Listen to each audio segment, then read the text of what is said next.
सांगलीतील college corner येथे Rashtrawadi Congress party Sharadchandra Pawar पक्षाच्या वतीनं सदाभाऊ खोत यांच्या वक्तव्याच्या निषेधार्थ प्रतिकात्मक प्रतिमेला जोडे मारून निषेध व्यक्त करण्यात आला।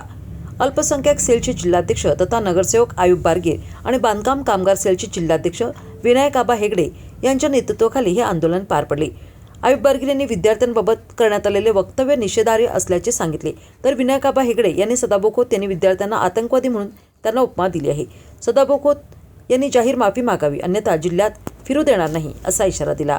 या आंदोलनात अल्पसंख्याक सेलचे कार्याध्यक्ष इर्शाद पखाली, नितीन माने, अझर सय्यद, अमित चव्हाण, प्रियानंद कांबळे, कबीर वनकटे, अशरफ चाऊस, एजाज काझी, शफीक शेख, मुस्ताक मुल्ला यांच्यासह राष्ट्रवादी काँग्रेस पार्टी शरदचंद्र पवार पक्षाचे पदाधिकारी, कार्यकर्ते आणि विद्यार्थी मोठ्या संख्येने सहभागी झाले। कित्येक दिवसापासून दिल्ली येथे जंतर मंतर मैदानावर विद्यार्थ्यांचा नीट संदर्भात चाललेल्या आंदोलनाला थोडंसं हिंसक वळण वर दिल्लीचे पोलीस लावत असताना सांगलीमध्ये स्वयंघोषित विधान परिषदेवर गेलेला सदा खोत कडकनाथ कोंबडी चोर विद्यार्थ्यांना म्हणतो की तुम्ही दहशतवादी आहात असं हे संबोधित ते करत असताना आज आमचे पक्षाच्या वतीनं राष्ट्रवादी काँग्रेस पार्टी शरदचंद्र पवार पक्षाच्या वतीनं व समविचार पक्षाच्या वतीनं आज इथं कॉलेज कॉर्नर सांगली कॉलेजच्या समोर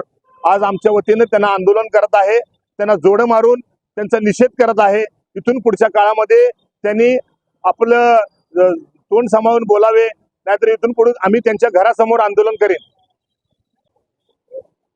दिल्ली येथे चालू असलेल्या जंतर मंतर या ठिकाणी आंदोलन करताना सांगली जिल्ह्यातला एक आमदार सदा खोत विद्यार्थ्यांना दहशतवादी व आतंकवादी म्हणतोय, याच्या निषेधार्थ आज राष्ट्रवादी काँग्रेस पार्टी व इतर सर्व समविचारी पक्षाच्या वतीनं आम्ही सांगली कॉलेज कॉर्नर या ठिकाणी सदा खोत याचा जाहीर निषेध, त्याला जोडेमार आंदोलन केलेलं आहे।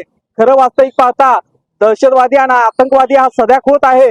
सदा खोत यानं विसरला आहे। कोविडच्या काळात उद्धव ठाकरे मुख्यमंत्री असताना MPSC ची परीक्षा उशिरा घेणार म्हटल्यावर तो रस्त्यावर झोपून आंदोलन करत होता आणि एसटी महामंडळाचं सुद्धा रस्त्यावर झोपून आंदोलन करत होता। आज आंदोलनकर्त्या विद्यार्थ्यांना तो दहशतवादी म्हणत आहे। खरा दहशतवादी, खरा आतंकवादी हा सदा खोत आहे।